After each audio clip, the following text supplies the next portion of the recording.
What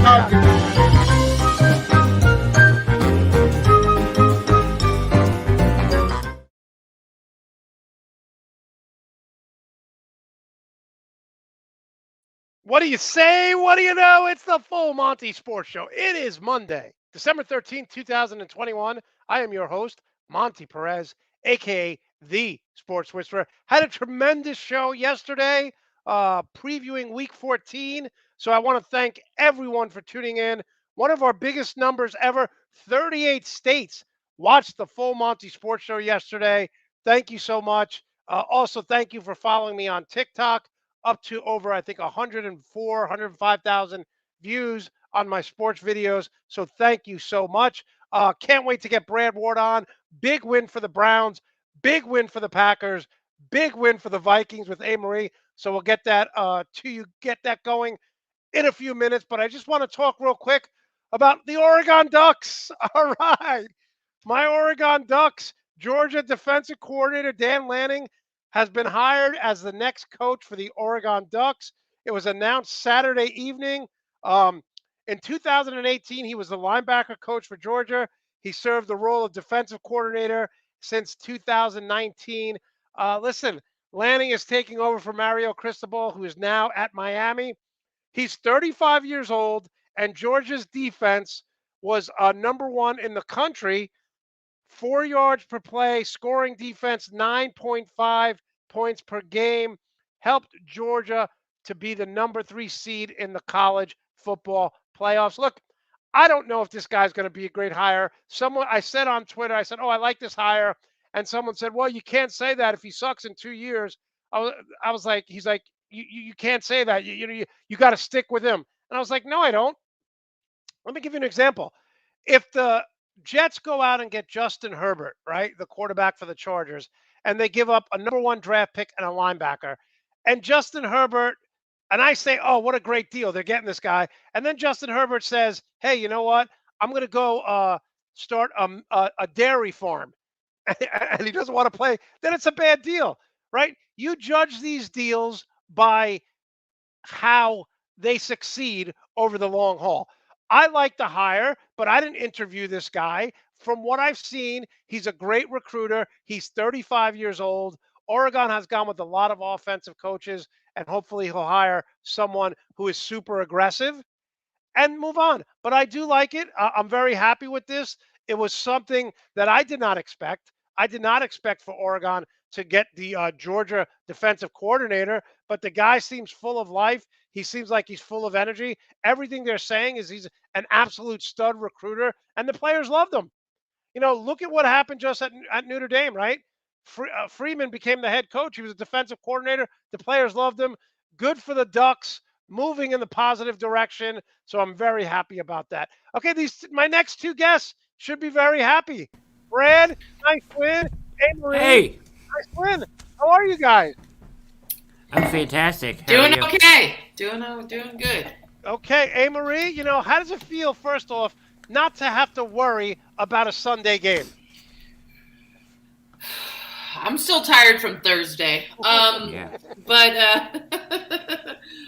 it is refreshing. And guys, I won my first parlay. Did you really? And How what much was money? it? $300. Let's get rolling. Congratulations. It's of course when your $300. team isn't playing. Didn't Yeah. you tell me that you weren't going to do parlays like 3 weeks ago anymore? Yeah, They were and can I breaking tell your you heart? something? Antonio Gibson really screwed me on my other parlay. I would have won a lot more money.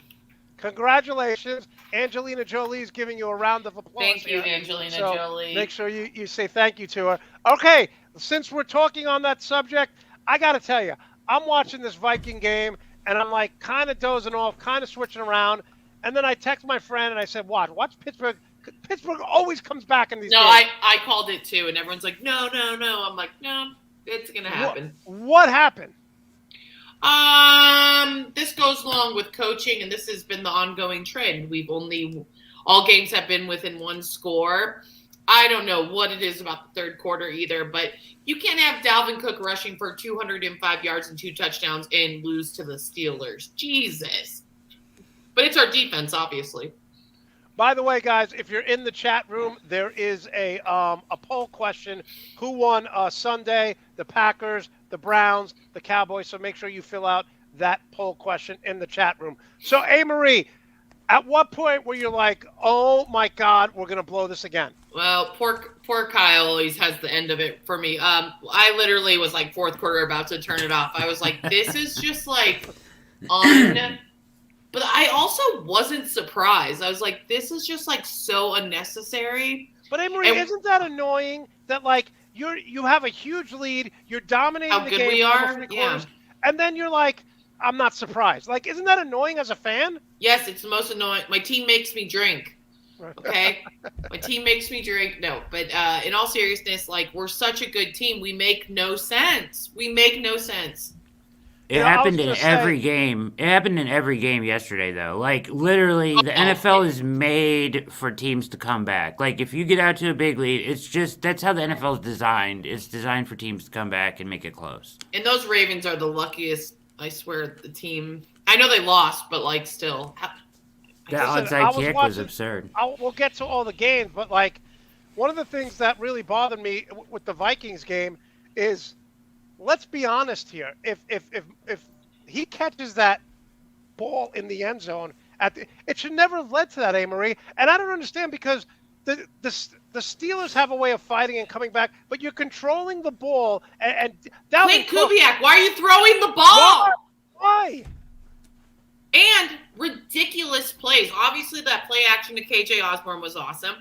He could not throw to JJ. JJ should have 2 more touchdowns. It was just like, I'm not just blaming Kirk, but I'm saying, like, Clint Kubiak, why are you throwing the ball so much when we are running down? Dalvin Cook could not be stopped. I wanted to prevent an injury. Put Madison back there. He does just a good job. Running was working. Run it down their throats. I cannot stand prevent conservative playing. Just kill them. Kill them. Kill them. Bury them alive. Well, what I don't understand, right?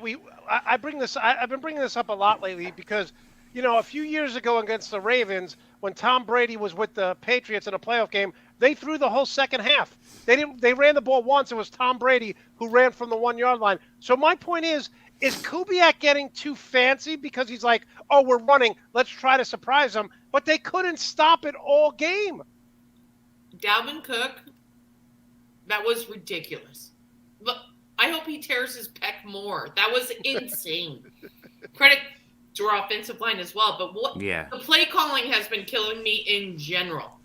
Clint Kubiak got to go. Him and Zimmer got to go. Bye-bye. Bye. What is that like? What's with the family thing all the time with the Vikings? Well, I mean, it's I know you feel that way, Marie, but I hate to say it, but it's not going to happen. I don't think in Minnesota. Because we'll do just enough to get the wild card, and he'll keep his job. Well, also, I mean, they're good every year, pretty much, right? Yeah, like they're in it every year. And good team. It's not like I understand, like, everybody has their complaints about your offensive coordinator, but Clint Kubiak, I mean, that offense, I mean, look what they were doing in that game, though. I mean, that's partly hit to his credit. Without Thielen, but that shows you, too. Even without Thielen and stuff, like, and even when Dalvin wasn't playing, we have players that can step it up. We have depth, and we have a high-powered offense. I mean, those holes. And, the penalties on both sides of the ball. We had 11 penalties. That's crazy. Yeah. And I don't know if I agree with taunting. I think it got too much. And Chase Claypool's an idiot. But anyways. You know what's so truly weird an about idiot. Truly an idiot. Thank you for letting us win the game, by the way. Thank you. Thank you, Mr. Claypool. Thank you for being an idiot. But and here's the thing with that. For those of you who don't know, Chase, they're driving to tie the game. He gets a first down, and instead of running back, he starts to celebrate and do his first. And my whole thing is, at that point in time, as soon as there's a stoppage, Mike Tomlin, you take him, you say, go sit on the bench. Like, this is not about you right now. It's about we. And I got to be honest with you, Mike Tomlin pretty much always has his team in check, right? Antonio Brown, to the very end, was super productive. Le'Veon Bell was super productive. Look what those guys have done. How much trouble they've gotten into since they left the Steelers. So I was shocked to see that. Dude, that's who Claypool is. That's exactly who he is. He cares only about Chase Claypool, and that's it. That's exactly who he is. So, Marie, final thought, then we'll move on to other things. Obviously, you're happy with this win. If someone had to say to you, hey, $1,000, $10,000, are the Vikings a playoff team? We are definitely a playoff team. Okay. So you're not worried? Am I worried that we're going to make the playoffs? Mm-hmm. I mean, we have to win out. And I was looking at the other people who are in the hunt them, see like the Eagles and the 49ers, and we're going to see a lot after tonight, the Rams, Cardinals. But we have 49ers are in right now. Yeah, they're in. They 49ers are the 6th seed. I know. All right. That's a weird team. But I don't know if you want to face that team. That's a weird team. They are a weird team. And this is so okay, annoying. Brad. Anyways, yeah. Look, Brad, congratulations to you and your victory. Obviously, and I'm just going to say this. This has nothing to do with Browns fans, but people on Twitter, guys, if someone gets injured, stop cheering for that. And this is not the Browns fans. These are just random haters of Lamar Jackson. I don't care if it's Tom Brady. I don't care who you despise. One thing I never do is you never cheer for someone to be injured. So some of the comments about when Lamar Jackson got injured, it wasn't from Browns fans. It was just from people who were not a fan of his. I was like, dude, get a life. Like if you're cheering someone got hurt, you need to really get a life. Okay. Totally. So Brad, he gets hurt early on. Browns look to get going, and then boom, Ravens came back. Yeah. Quick question though, before we get really into the weeds in this game, because there's a lot going on here. Did you think that was dirty? A dirty hit on Lamar? Not at all. The guys on PFF were calling it late and dirty and low, and I'm like, are you kidding me? No. Like, what? I felt bad because the ref went to help him up, and you knew he was hurt because he's like, no. I'm not saying there was a dirty hit. I'm not saying it was cheap play. I'm just saying when I saw Lamar Jackson trending, all the racist, the evil, people get a life, man. Yeah, like the guys are like, terrible. come on. It's But no, terrible. It wasn't a cheap hit at all. Let's talk about, first of all, I thought Huntley, their backup, who played very well earlier in the season, I thought he played great. Yep. I mean, I, in fact, thought he probably threw the ball better than Lamar throws the ball at times in the game. That kid is impressive, right? I mean, somebody should take a shot on him as a starter because he can run. He just juking the crap out of some really good defenders, and he can throw it too, outside the numbers as well. I was impressed with Huntley. I've never watched him for a whole game, but he was pretty good. Browns jumped out, looked great coming out of the bye. Offense moved the ball, got wide receivers involved. They had Donovan Peoples-Jones had 9 catches, almost 100 yards. Landry got his first touchdown catching the ball of the season in the first half. Went up 24-3, looked in control of the game. The defense playing great. Second half, they just got very conservative again. And Huntley got a couple late scores. We can talk about this 2-point conversion thing. Everybody is talking about it today.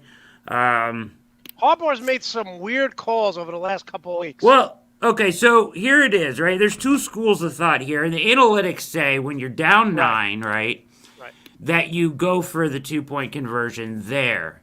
A lot of football people say kick the extra point, stay within 1 possession. I see it from both sides, right? The analytics people want you to say, go for it now, because then the more information you know going forward, now you know if you missed it, you know you need 2 possessions, and you can coach accordingly, right?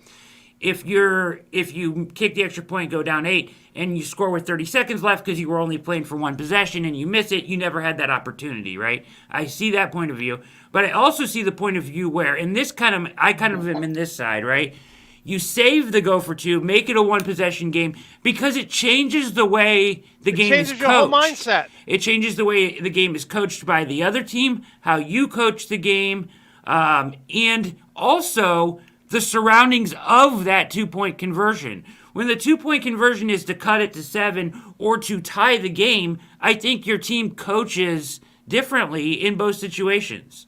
There's more pressure. They may approach it differently. You may call a different play because you've seen more of the game at that point. So I also think that, cutting it to a 1-possession game changes the way the defense will play you and you will play offensively, but also how the 2-point conversion situation plays as well. So I would have not gone for 2 there. Greg, can I go back for 1 second? Yeah. You talk about Peoples-Jones. this guy can be a legitimate number 2. Whew. I watch games, and this guy's making play after play, and I'm like, man, he's really good. Do they Yeah. not? A couple of weeks ago, he didn't even play, right? He was in the doghouse. That was Higgins, but no, right? But Peoples Jones, right? Jones. He's when I see him sometimes, I'm like, this dude has all the tools to be an absolute stud. Yeah, 6th-round draft pick too, with that height and jumping ability and speed, right? Because no, they didn't use him right at Michigan. So you're high on him. Oh, very high on. I think he's a legit 2, Right. number 2. I don't think he's a 1, but I think he's a legit number 2 if you could put a 1 in front of him. I mean, did you see that interference call where he got his feet in on the sidelines? That was a ridiculous catch. I mean, He looks sometimes where, like, I'm watching him play, and it's hard to pick who he reminds me of. But when they got rid of Odell Beckham Jr., I'm like, this is the perfect guy to step up. he is. Yeah, he is. And they use the wide receivers much more. They obviously, took the time in the bye week to do the self-scouting, right? Because they coached against some of the stuff that they'd done before.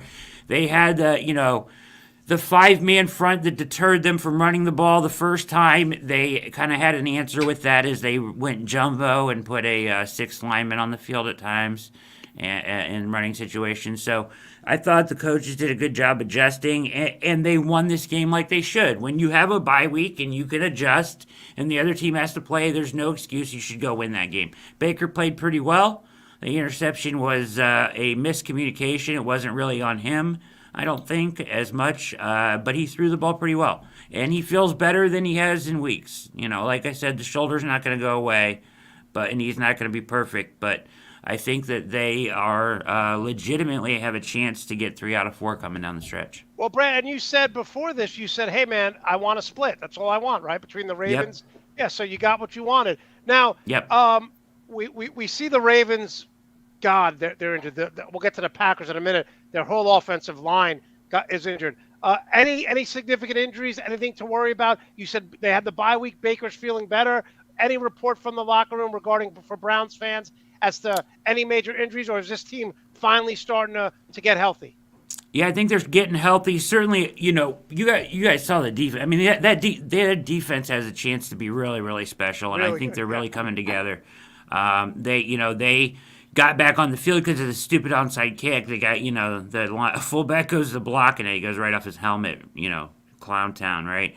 But I mean, the end of that game, I got to give credit there, right? Instead of sitting back, right, in your prevent like we see and we complain about all the time, Joe Woods went cover 0 on that 4th down, blitzed, left his corners in man-to-man, and Denzel Ward identified it, drove on the ball, made a tackle to end the game. It was fantastic. Denzel Ward has been playing like a top 5 corner in the league. Outstanding. And then their safety play has been great. Garrett with the gets the Browns sack record on it and scores a touchdown on the same play yesterday. That was so weird, right? That was such a weird play. Insane. Is the defense is really, really gelling. JOK out there makes all the difference. I mean, the rookie is making all the difference. He flies around. So I think the defense is kind of like leading them forward at this point. If the offense can get them 14, 21 points, I think they have a chance to beat some good teams. Delpit, better than you thought, not as good as you thought, what you expected?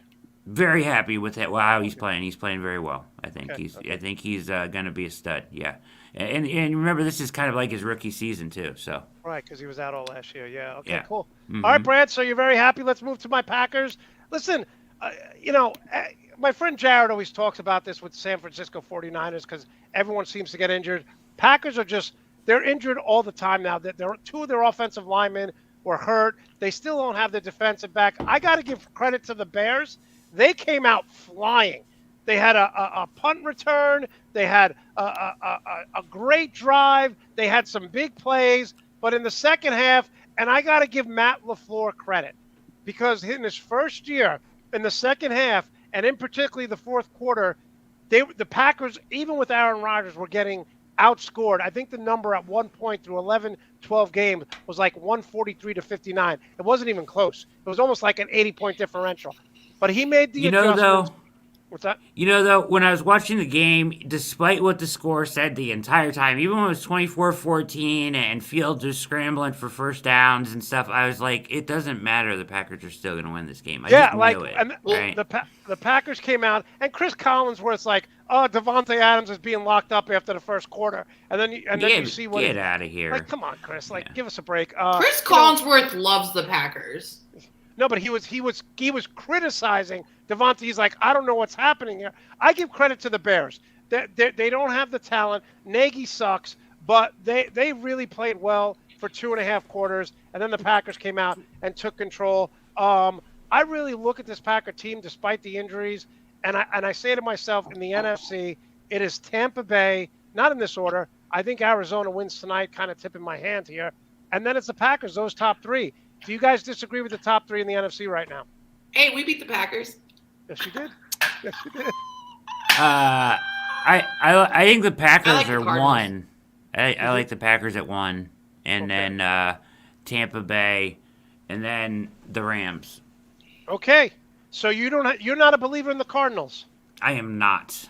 Wow. Okay. All right. Amory, 6-7 Falcons, 29-21 over the 5-8 Panthers. Matt Rule's going to get fired. I hate to say it. I like him. He's not going to get fired. And we're seeing how close this playoff hunt's going to be interesting, because not only the Falcons 6-7, Saints 6-7, Vikings 6-7, Eagles 6-7, Washington 6-7. I mean, there's a lot of 6-7 teams here. I'm not going to lie, I didn't want to watch the Panthers Falcons, but and I feel bad for him. I don't know why. No one outside of Atlanta or Carolina wanted to watch Why do I have such a soft spot for Matt Ryan? I don't know. But, I mean, the stats here, I mean, the Panthers turned over the ball 3 times.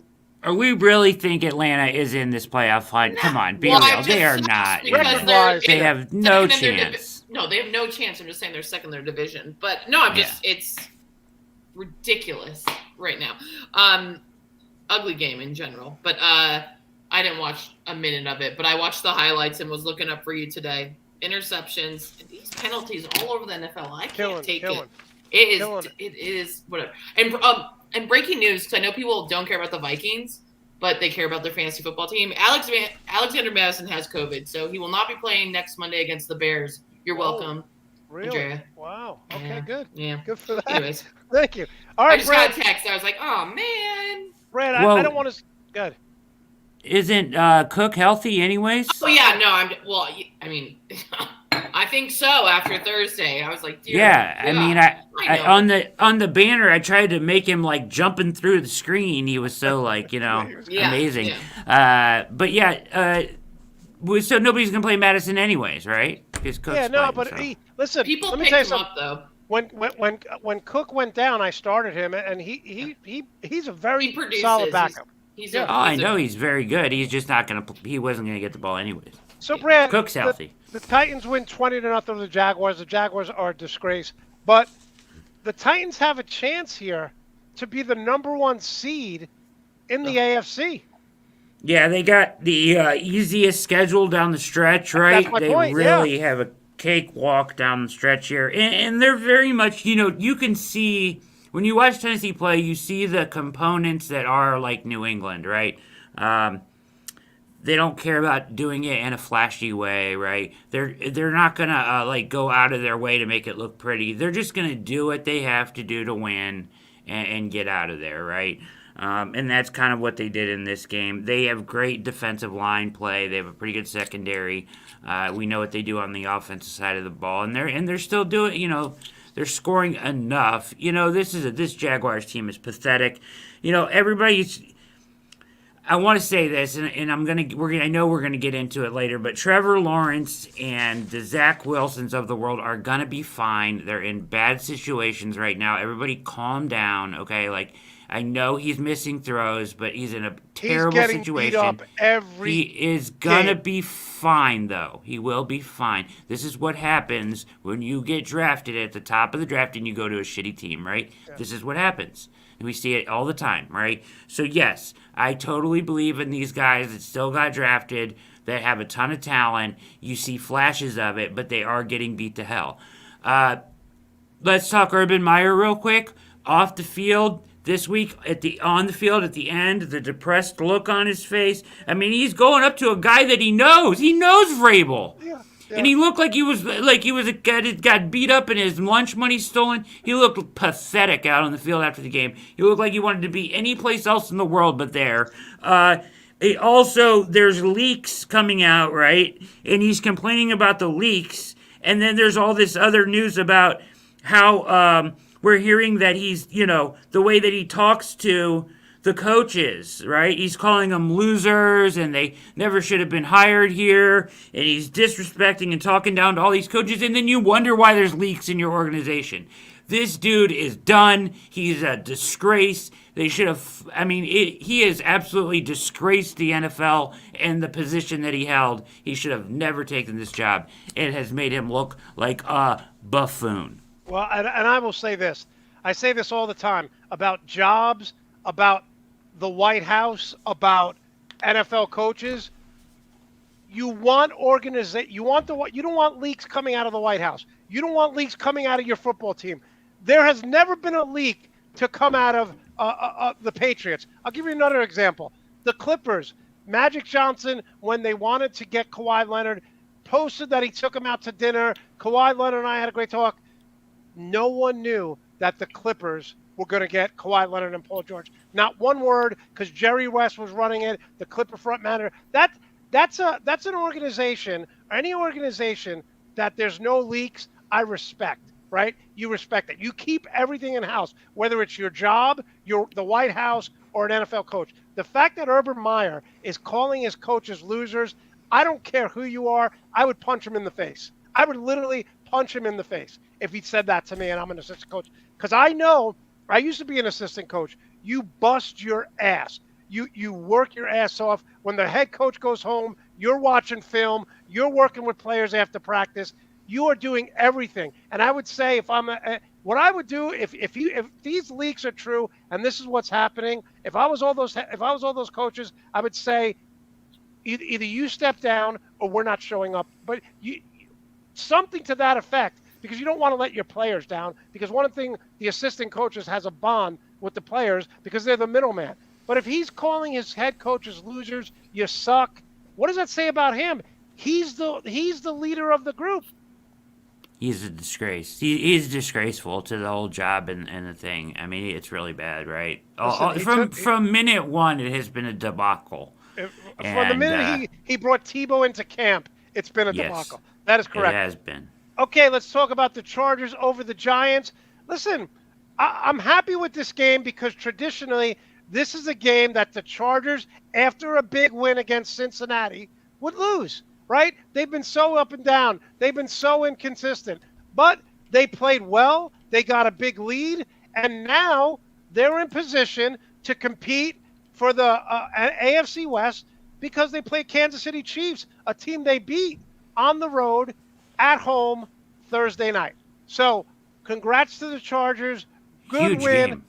Good win. I'm very happy for them, and we move forward. Amory, in the game, no one wanted this to happen. Tampa Bay wins again against the Bills. Heartbreaking loss for the Bills, though, man. I mean, coming back, going into the Bucs lead at the 24-3 going the half, and then freaking Josh Allen came out like the Josh Allen I know second half, and just monster. And if you look at these, they had the ball the same amount of time. I mean, this was just an incredible game, with some unfortunate penalties at the end, and just God, and that last play. I mean, Brady's Brady, but God, the Bills made a huge mistake, and the center admitted it. They're playing man coverage. They messed up. Situations, got to be extra against going Brady and that team. Just so awful. I felt so bad.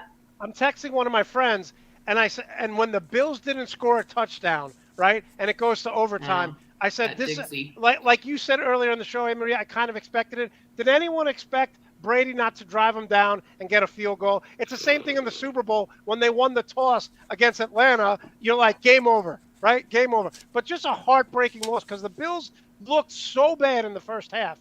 And then they came back, and you're like, oh, my goodness, we may have it, And a missed pass interference call at the end of the game with Diggs on the sideline.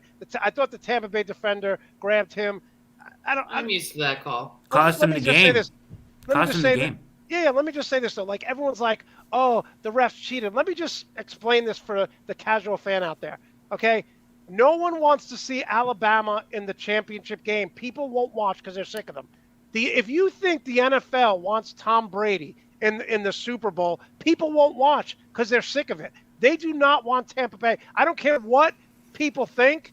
They do not want Brady in the Super Bowl again because people last year, after the first quarter, they turned it off. At halftime, they were done because people are tired of seeing him win. So you think there's some sort of conspiracy theory that the refs want Brady and the NFL want Brady to go to the Super Bowl? They don't.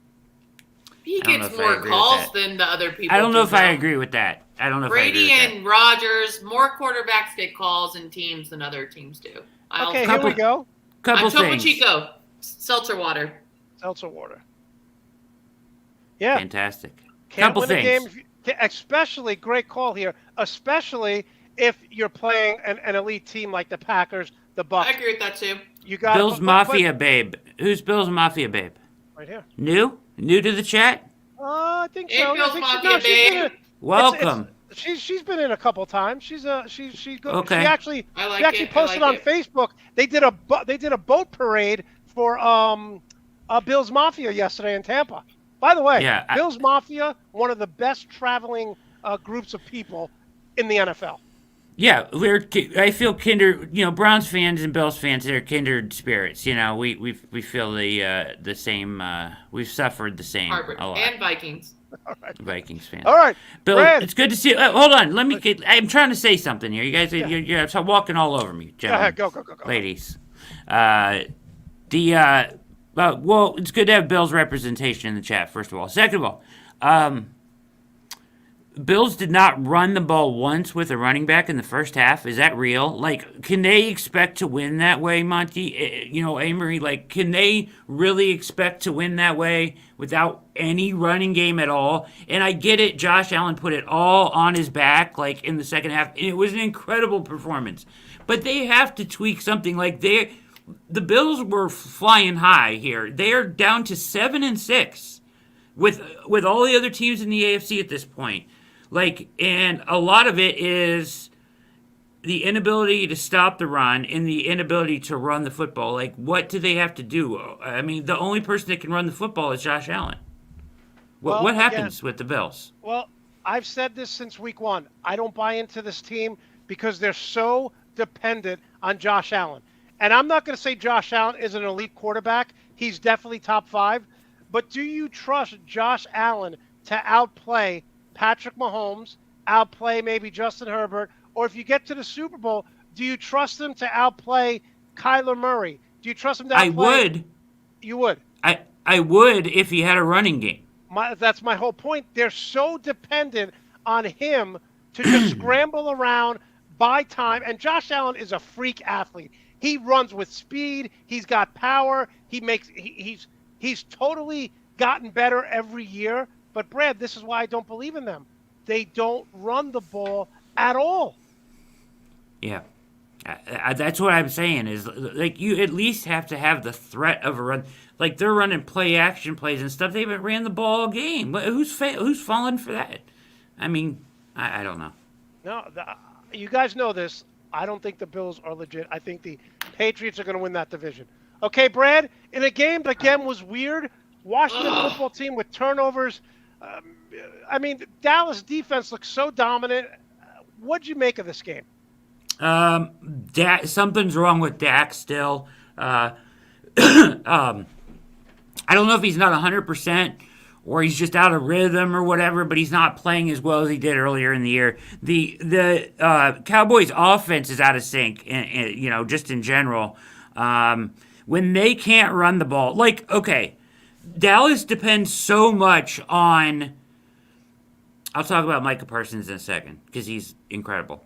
But Dallas depends so much on their talent, right? Like their talent wins. Their Jimmys and Joes are better than yours. And for much of the season, when they were running the ball successfully, they could call any pass play in the book, right? And it would work because they had CeeDee Lamb and Cooper and all these guys, and Dak's throwing them dimes, and all of that's working.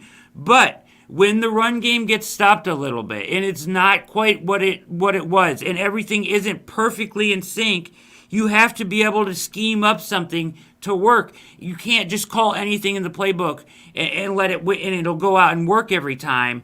It needs, and that's what we're seeing right now. And we're seeing that, like, a little bit of coming back down to earth here as the wide receivers are dinged and they're in a little bit, and they don't have all the star wide receivers healthy. Cooper's coming back, right, and everything. But, and the run game is non existent. Then all of a sudden the talent they depend too much on the talent, right? Like, they have to be able to fall back on some scheme, and they don't have that right now. And that's how, basically that's Dak's not 100%, made a terrible pick six. He had 4 turnover-worthy plays in the game. It's very unlike him. And they let them back in the game. They end up winning anyways, 27-20. Micah Parsons has won Defensive Player Rookie of the Year in my book, right? Defensive Rookie of the Year. The question is, should he get consideration for Defensive Player of the Year because of the way that they move? He plays middle linebacker, they move him to the edge, and he performs like a freaking edge. It's incredible, and the flexibility that he provides for a defense is amazing. Last thought on this game, very interesting. The Dallas Cowboys brought their own heated seats to Washington for the benches. Tremendous job by the... What is that? What is that? Listen, cold tushies. They were worried about cold butts. They had to bring the heated benches of their own. Jerry Jones has so much money, he probably just figured out a way. And Brad, going back to this, Greg posted something earlier today that Khalil Mack, the year he won Defensive Player of the Year, right now Parsons has much more better numbers than Khalil Mack had. So I think you're right. I think he can win Defensive Player of the Year. Okay, listen, I said this yesterday before the show, the Full Monty Sports Show at 11 a.m. Eastern Time. I said the Seahawks have life. They go into Houston, they win 33-13. Houston is pathetic, but this team has life. Russell Wilson is healthy again. They are on the outside looking in, but would anyone be shocked if they go 9-8 and they run the table the rest of the year? No.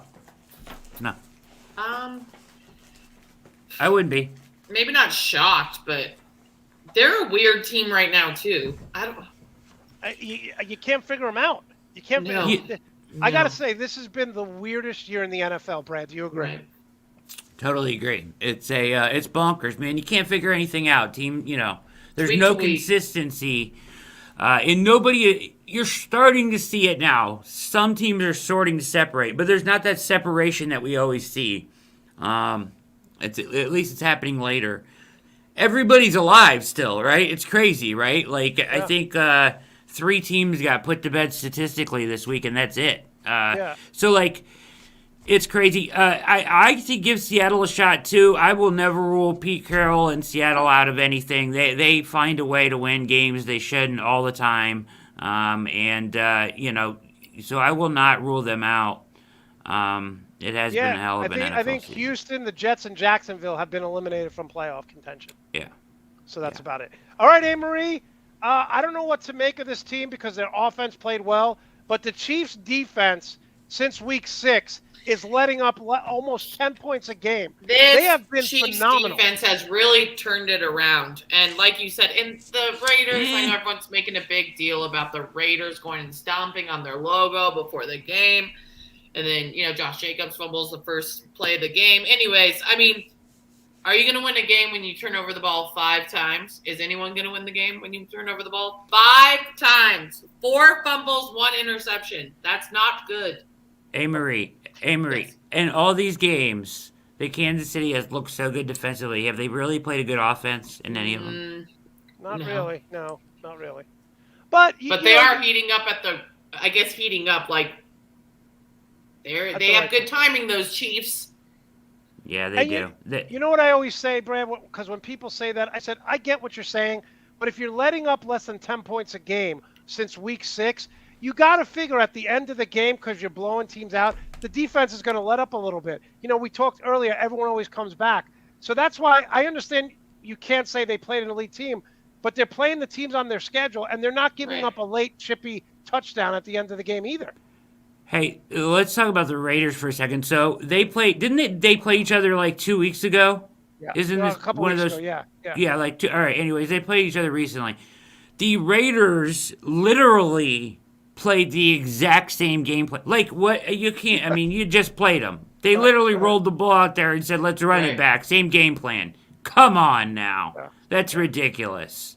Yeah, ridiculous. Listen, I went through this with Mario Cristobal's last game. They lost to Utah, 38-7, and then a week later in the Pac-12 championship, they lose 38-10. So it was like, wow, talk about the same game plan. But I think he had one foot in Miami, the other in Oregon, so it didn't matter. Obviously, he's the new head coach at Miami. All right, Brad, this game was crazy. Burrow and Chase came alive. George Kittle, wow. San Francisco's getting some momentum now. Yeah, so let's start there. You're right. Kittle is freaking unstoppable right now. Jeez Another over Louise. 150 yards. Incredible. And him getting healthy has changed the trajectory of this team this year, right? They are, like I said earlier, they are now in the 6th spot in the playoffs, right? Let's talk about the Bengals are a good team. They're a very good team. But sometimes they just can't get out of their own way, right? 2 muffed punts by Phillips, 2 short fields is the difference in this game, really. Let San Francisco get out to the big lead. They have to rally back, but it's not enough. Burrow with a great comeback. Bengals, very explosive.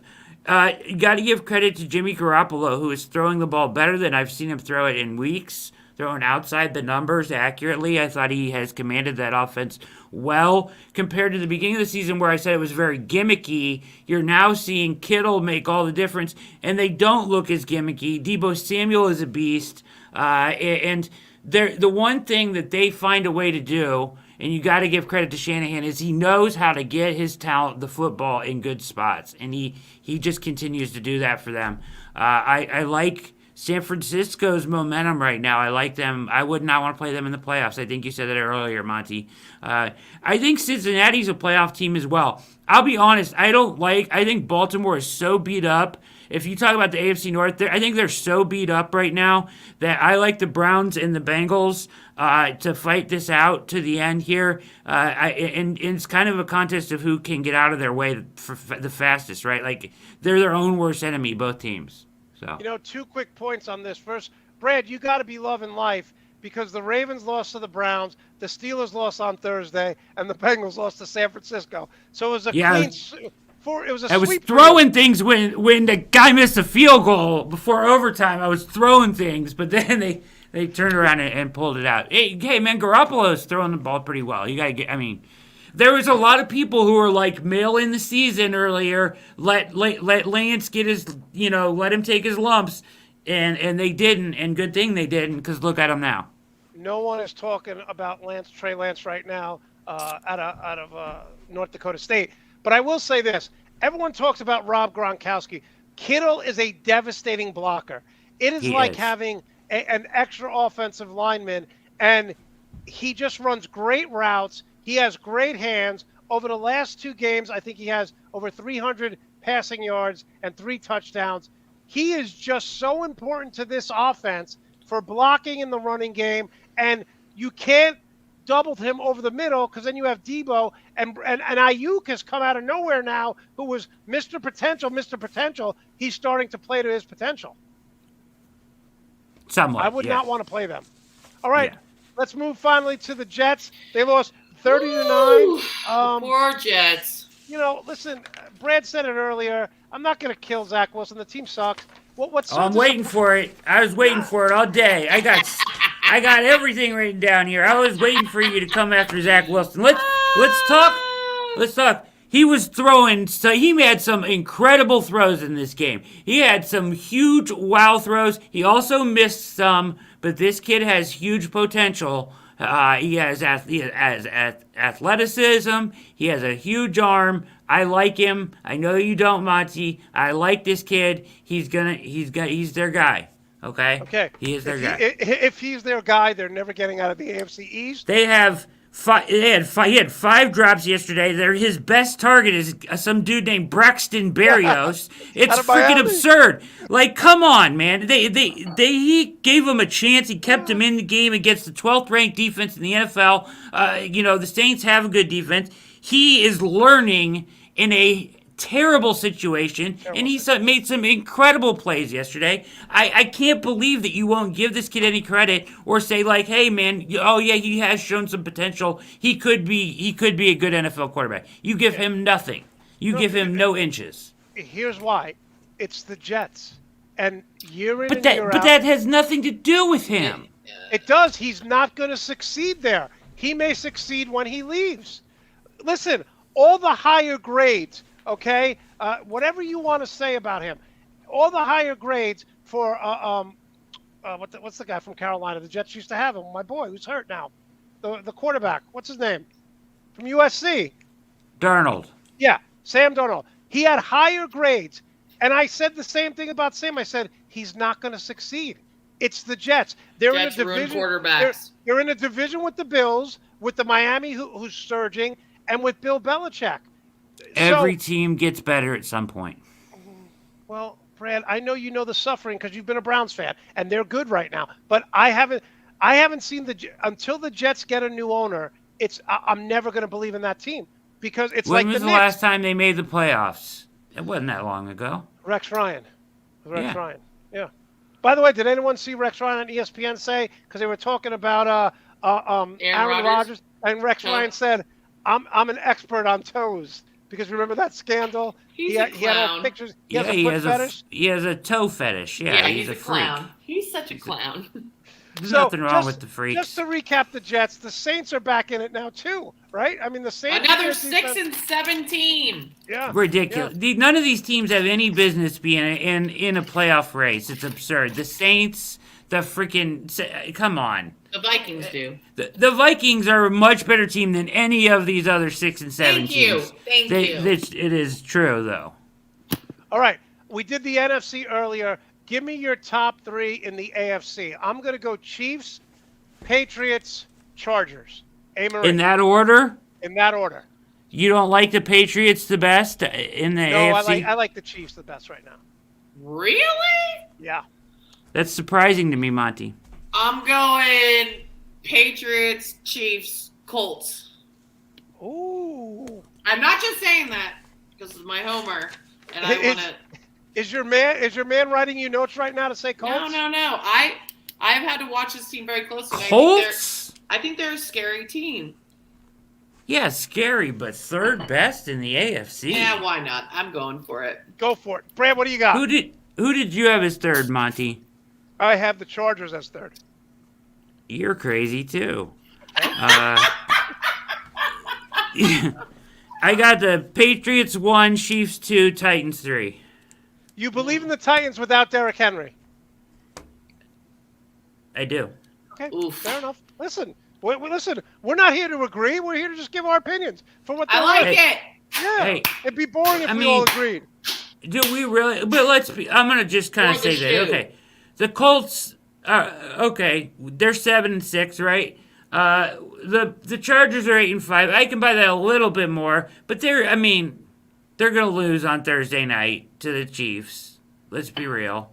Okay. And they've been very inconsistent. They've lost, they play down to the teams they play at level. The Colts have lost a bunch of games they should have won. Well. You guys are crazy with those. Those two are wild card contending teams. They are not teams that are contending for their division title like the Titans are going to win their division title. Okay, Brad, I'll take this a step further. Besides Patrick Mahomes, okay, throw out Josh Allen because they're struggling right now. Is there any other quarterback with 2 minutes left that you want in the AFC more than Justin Herbert to come down and win. No. Okay, That's why I have them I can there. respect that. That makes sense. I get your point. I'm looking at the overall on both sides of the ball. Yeah. Okay. I can. And the one thing I can dig that. I like the Colts because I love Taylor and I love Pittman. I think Pittman is the most underrated wide receiver in the game, and I don't know why he's not getting more national attention. I like the Colts too, and I think they get in the playoffs. I just don't know if they're top 3. Okay. My opinion. All right. Let's get to the game tonight. Brad, you guys all took the Bills last week. I took the Patriots. Brad, you're down 3. Amory fading fast, down 6. We'll start with you, Amory. Who wins tonight? Before we get into this, can we go back to that Thursday? All right, can we get domes in everywhere? Because if you really want to find out who the better football team is, then that is ridiculous. That game was last week because that showed us nothing, right? That showed us nothing about who was the better football team. That just Belichick's wearing his Navy mask before his Citadel Navy mask. I mean, you knew they were coming out with the quadruple option. It was ridiculous. Brad is on fire tonight, by the way. A couple of weeks ago, 3 times. They threw it 3 times, and they won. It was like a 1940s football game. And people had the nerve to criticize Mac Jones like it was his fault that he didn't throw it 3 times. What's he supposed to do? Audibilize out of it in the ridiculous. People are ridiculous. My friend Rico, who comes on every Sunday, said, I really thought that Mac Jones did something to piss Bill Belichick off, and he just wanted to say, I'm not going to let you throw it. Because Bill Belichick is so crazy, he might have done that. Obviously, he was joking around. But how do you throw 3 times and win? How does Josh Allen throw it 30 times in those conditions? Is the even crazier question. They let him throw it 30 times into 40 mile an hour winds? That win was crazy. That one was crazy. You're just asking for a disaster. And of course, Belichick did what he always does. He's like, okay, you're going to throw it 30 times in the wind. I'm going to hand it off every time. I don't care if we score. You're going to fuck it up and we're going to end up winning. You're going to make a mistake and we're going to win. Brad, on 3rd and 17, he ran the ball. On 3rd and 3, he ran the ball. Yes. At what point, I'm like, they got to throw him. They got to throw it. And he's like, F you guys, we're not throwing it. Hey, man, he was 2 for 3. 66%. Efficient. That's Hall of Fame numbers. All right. So, Brad, you're still bitter about that loss, huh? What loss? The Bills losing to the Patriots. Yeah, that's crazy. You got... Put a dome over, or a retractable dome over every stadium. It's not like the NFL doesn't have money. So when it starts to snow like that, you can still have outdoor games and enjoy the weather and have nice night games and stuff. But when it starts to do that, you can, put it right over top, and then you don't have to... The Vikings and Colts both have that. Yeah, you don't have to do that craziness, what we watched on Thursday night, which is like rugby. By the way, if the Jets were playing Jacksonville and it was a foot of snow, I would watch it because I love watching snow games. I don't care who's playing. If it's snow, a couple weeks ago, I think Penn State was playing. I think Indiana, and it was snowing in Penn State. I watched like 3 quarters. I'm like, this is awesome. For some reason, I don't know how the fans feel, or how you guys feel. I love watching games when it's snowing. I don't like being there. Well, no, but I like watching it from the warm weather of my couch.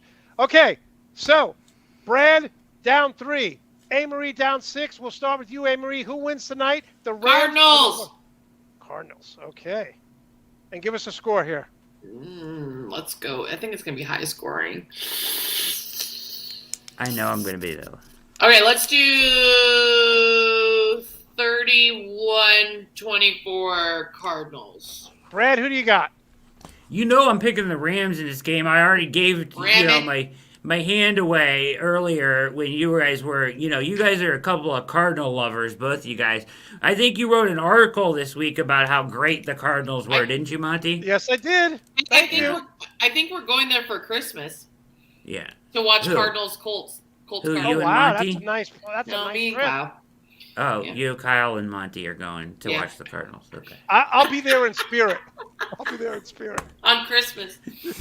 All right, so Brad, you like the Rams big, or you think it's going to be close? I think it'll be a close game. I like the Rams. It's weird that I actually still root for Odell to do well. I know that seems so weird as a Browns fan, but like he didn't do anything wrong in Cleveland. He just wasn't a good fit. His dad did, Yeah. But it's a dad. What's his dad supposed to do? His dad wants his kid to get the ball. I mean, he's a dad. He's a dad. And I will say this, you could be a good worker and go to a new job and it's not a good fit. You could be a good player and go to a team. It's just not a good fit. Sometimes you just, hey, man, it's not your fault. It's not my fault. It just doesn't work. He said after he left, it's hard not to dislike the guy. Like if you just read the headlines and stay outside and just read the fluff about Odell Beckham Jr., you get this idea of the kind of guy he is. But then you listen to like Van Jefferson and the time that he's taken out to help him like mentally get through some hard times and stuff like that. Even he's been there like 2 weeks and he's already influenced that guy. The little stuff that he did for his teammates in Cleveland, they all say he's an incredible teammate. They all talked about him glowingly. Same thing in New York. Everybody likes him in the organization. He busts his ass. He's a great teammate. You got to kind of like the guy a little bit. He even said after he left and went out there, he's like, I couldn't even imagine myself not being in Cleveland at this point. It's really sad. I got a kind of a little soft spot for the guy. Eli Manning said a few weeks ago when he left Cleveland, he said, he was a model teammate. He goes, one thing I always say about him, he may have been passionate on the sideline, but during practice, he was one of the hardest working players I've ever been around in college and the pros. So, he didn't do anything wrong in Cleveland. He didn't call out a quarterback. He didn't say, I want the ball. He just said, I just want to win. Yep, no doubt. Okay, who wins? I'm going with the Cardinals tonight, 34-23. When has Matthew Stafford consistently beat a good team? Never. He hasn't been given the option because he just got to a good team. Right, but he struggled against good teams here in the Rim. The only team they beat, which I thought they were so good, is when they beat Tampa. But Tampa peaks at the second half of the year. Okay, I'm taking the Chargers on Thursday night. I think they upset Kansas City, and my boy Justin Herbert may start getting some MVP talk. Brad, who wins Thursday? Oh my God, are you kidding me? Did you throw MVP in on Justin Herbert? Hold on, let me recover from that. Wild statement by Monte there. Are you kidding me? Did you see my poster and my Chargers water bottle up there? Yeah, I do. I did. All right, and so I see all the Oregon stuff behind you, too. I'm taking the Chiefs, yeah. I'm taking the Chiefs, too. Okay. Listen, it's a chance for me to get within one game of you, big guy. Here I come. Yes, it is. I like that. And Marie, slowly but surely, you may not win, but you're going to have a better Christmas than I am because you're going to be in Arizona. I think we're going to go. Kyle has not made up his mind yet. That's a very nice trip. Yeah.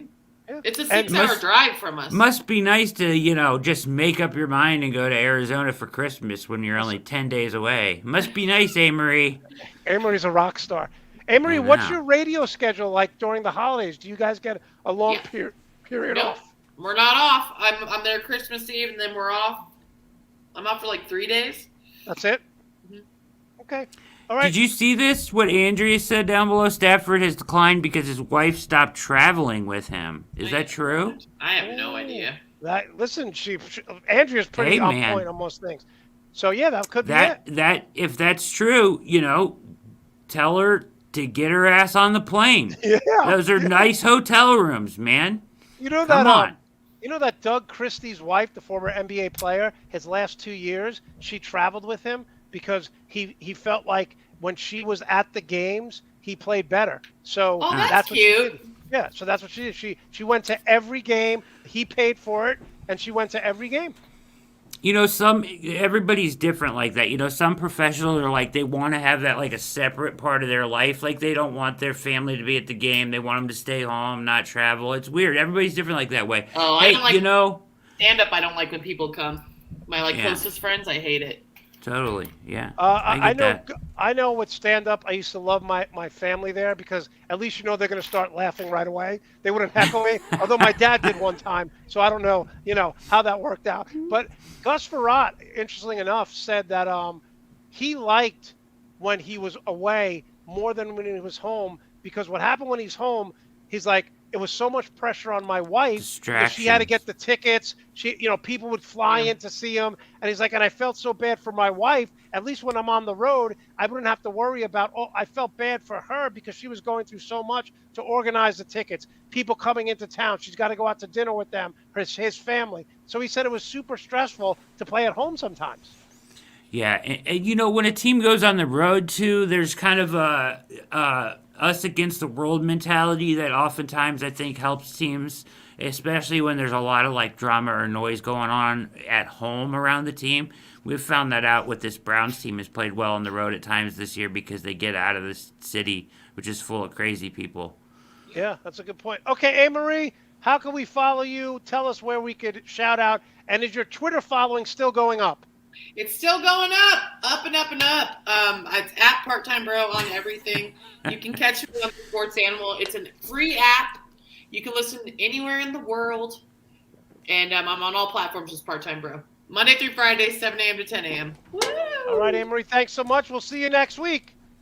Great job by her as always. Brad, rocked the house tonight, stole the show. When is your next YouTube show? How can we follow you? How can we support you? Who do you have coming on?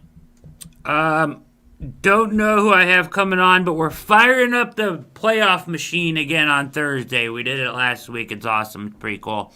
A little thing that we found and we were playing with. It's pretty awesome. And we had Akron Beacon Journal Nate Ulrich, who is outstanding, on last week. So we promised to have another big guest, and we're going to fire up the playoff machine and play out some scenarios again this Thursday night on All Eyes on Cleveland. Sounds good, Brad. Listen, if you win both games, you're down one. You could get right back into this thing. Oh, I know, man. I'm keeping attention. I knew this was going to happen. I knew you were going to pick the Cardinals because you love the Cardinals. I read your article, very gushing about the Cardinals. You love them. And it was very well written too. It was great article. But I know you love the Cardinals, and I knew you were going to take your boy. I didn't know you were going to throw MVP candidate in there, but hey. If they win the AFC West, he's got to get some consideration. But I will say this. I'm totally shocked because you look at the NFC West, and I said this in the article. Kingsbury was 19-35 or 36 in the Big 12. He couldn't win with Patrick Mahomes. He comes to the NFL in probably the best coaching division in the world with Sean McVay, Pete Carroll, and Shanahan, and he's kicking their ass. Yeah, it's just so weird how that all happened. Like, it was like, okay, we're in position where we just took a quarterback. We don't know about him. Kyler Murray's there. We know how, Kingsbury would be perfect for Murray. He loves Murray. It's like they could reset twice in 2 years, but it worked out so much better the second time around because you get the coach that's perfect for the quarterback that's perfect for the coach, and then everything else built around it, Yeah, it's crazy. So. And I do think they win tonight. They're at home. And we'll see what happens. Kyler Murray, if he didn't get hurt, he would probably be in the hunt for MVP too, but he missed 3 games, so I don't know if that's going to happen. All right, Brad, we'll catch you next week. Have a great week, my friend. Great job. You too. Thank you so Monty. much. All right, I want to thank Brad Ward. I want to thank Marie. I want to thank the fans for the chat. Chat is always fun. Make sure to subscribe. Make sure to give us a thumbs up for this show. Definitely, as you see right there, follow me on TikTok, Monte Perez 231, over 102,000 views in just over 2 months. What I try to do, I try to post, 1 or 2 videos a day, sports related, and then I try to do during games on the weekends, post clips, tell you exactly what happened. It's almost like a quick Sports Center recap of a highlight. I'm doing it all on my own, so definitely check me out on TikTok. And in the immortal words of Arnold Schwarzenegger, I'll be back. You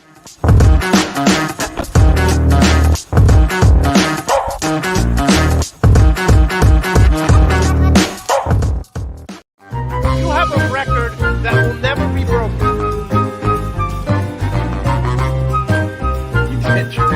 nothing.